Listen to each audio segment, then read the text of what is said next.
Industrie, véhicules, chauffage, autant de coupables de la pollution atmosphérique.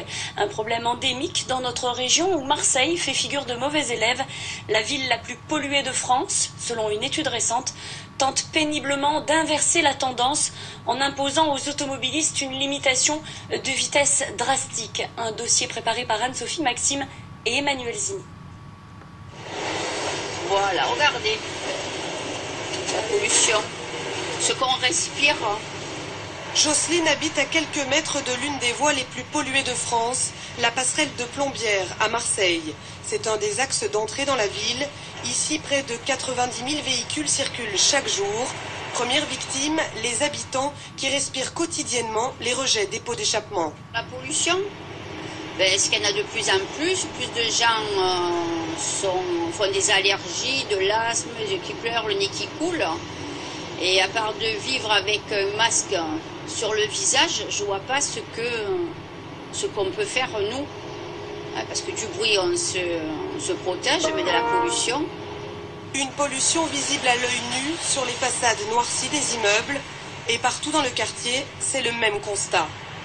Il y a un problème de saleté, déjà. Il y a un problème d'odeur. Parce que bon, c'est une atmosphère âcre et de pots d'échappement. Bon, moi, je le vois tous les jours chez moi. J'habite quand même à 500 mètres de l'autoroute, mais je le ressens d'une façon importante, surtout lorsqu'il y a des départs de vacances. C'est infernal parce que ça circule jour et nuit. Le coupable, c'est en partie le dioxyde d'azote rejeté par les voitures. Pour le mesurer, des stations comme celle-ci ont été implantées un peu partout dans Marseille. La valeur limite est de 40 microgrammes par mètre cube par an. Et cette valeur, en fait, est dépassée dans pas mal de quartiers de Marseille, notamment dans les quartiers du centre-ville.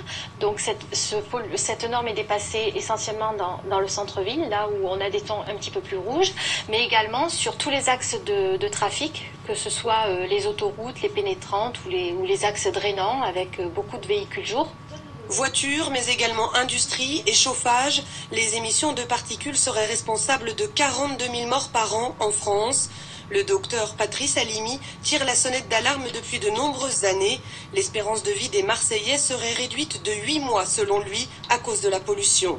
C'est plus d'infarctus du myocarde, c'est plus de problèmes d'accidents vasculaires cérébraux. Ça, c'est les conséquences les plus directes.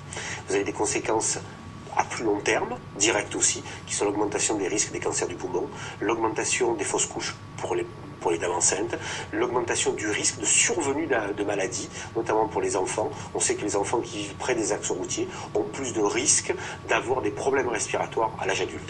Il s'agit donc d'une question de santé publique, mais Marseille accuse un retard considérable en matière de transport en commun et les actions concertées peinent à voir le jour.